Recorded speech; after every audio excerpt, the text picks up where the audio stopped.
Thank you, and good afternoon. Today is National Nurses Day. This is normally a special day, but in the context of a global pandemic and in the context of all of the challenges and strains our healthcare system has been put on, our appreciation, our awareness, and our heartfelt sympathies and deep sense of gratitude to all of our nurses could not possibly be greater than it is in the time that we are going through. You often hear the phrase that not every hero wears capes, but in this case, they definitely wear scrubs.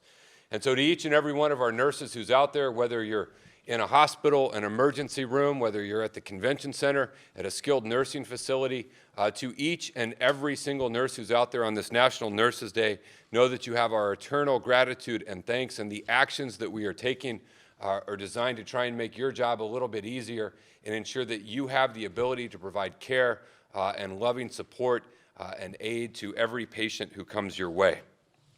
As Supervisor Cox just mentioned, there can be no economic recovery without the right planning and the right preparation. We have talked a lot from this podium over the last few months about learning to adapt, adapting to a new way of life, a new normal.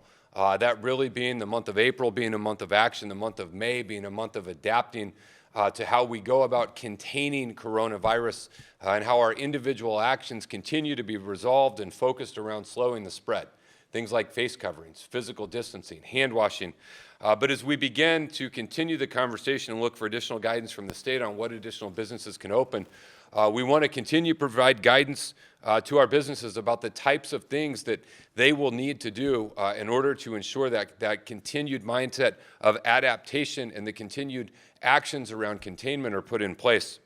It was in March, actually, we first started talking about the need for temperature checks as a screening mechanism for employees who come in.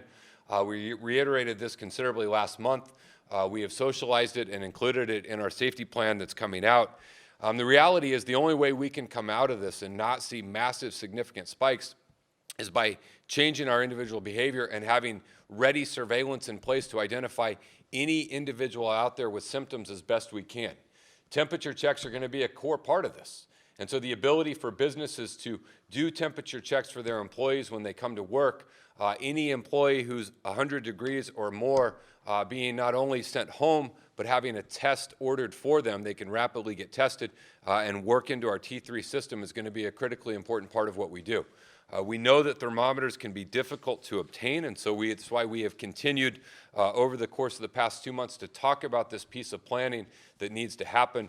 It is included in our safety protocol, and we would encourage everyone out there to do their level best to prepare for the day that our businesses can expand and the number of places that can be open, understanding all the parameters that will have to be in place around things like physical distancing, hygiene protocols, temperature checks, and all of the other types of things that need to be encapsulated into that.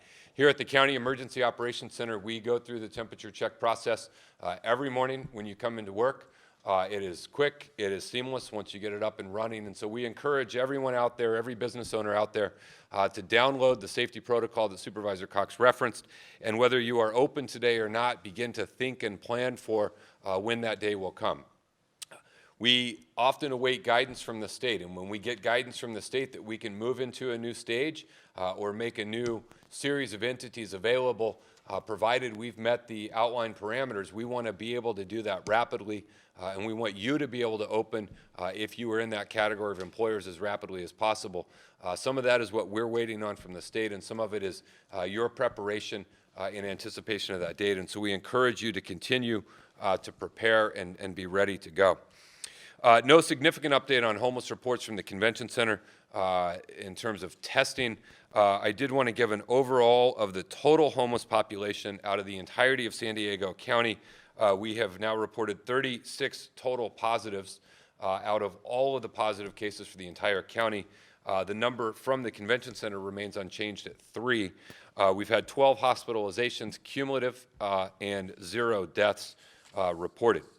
As it relates to testing, we do feel that many of the kinks that were present in yesterday's effort around the state testing facilities, these being the ones in Chula Vista, El Cajon, and Escondido, are being worked out. It appears that the testing at these 3 sites went much smoother today, and we expect to see much bigger numbers in terms of the reporting that's being done.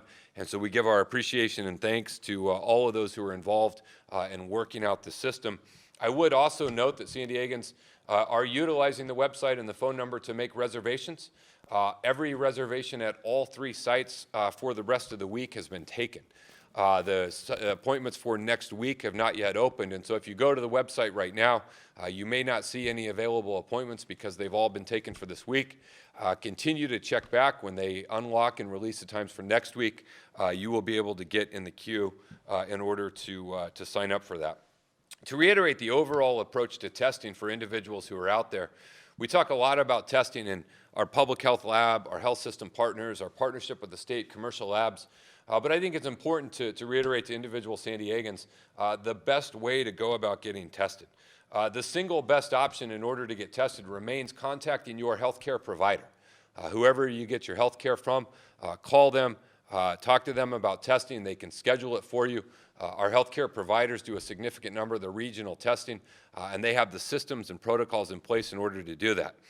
Your second option is to go to the state website, which we have shared, and it remains up on the county website, for how you can sign up for those 3 testing locations that I mentioned that are available.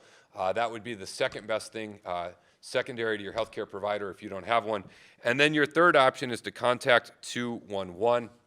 But again, start with your healthcare provider, then utilize the state site that has been put up, and then third would be call 211. Now let's get into an update on our T3 strategy, testing, tracing, and tracking.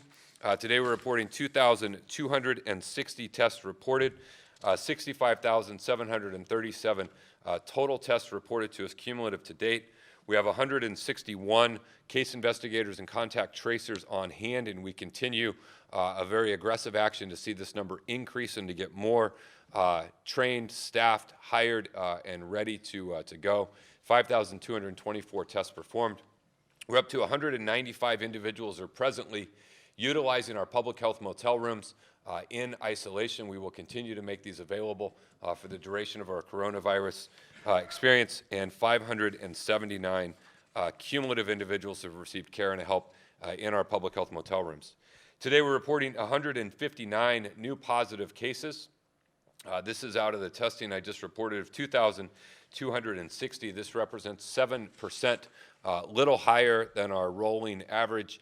But again, individual day-by-day numbers are less important than the overall trends. But again, 159 new positive cases out of 2,260. Very modest changes in our hospitalization. These are for COVID and COVID-suspected individuals in our area hospital systems, 133 in ICU, 363 total, with ICU being a subset of that 363. And here you can see the COVID-related hospitalizations of 363, non-COVID-related hospitalizations, and the total there, the total number of hospital beds currently being utilized, 3,598. And then last chart here is just our cumulative numbers. Wanted to reflect on here our current positive cumulative 4,319. Our estimated number of recoveries at 2,333. Cumulative hospitalizations, you can see there with that doubling every 33 days. Again, the doubling time average we've talked about before with exponential growth. ICU utilization, doubling time of every 35 days, and then the unfortunate loss of life now standing at 158. With that, I'll turn it over to Dr. Wilma Wooten for her Public Health Officer's report.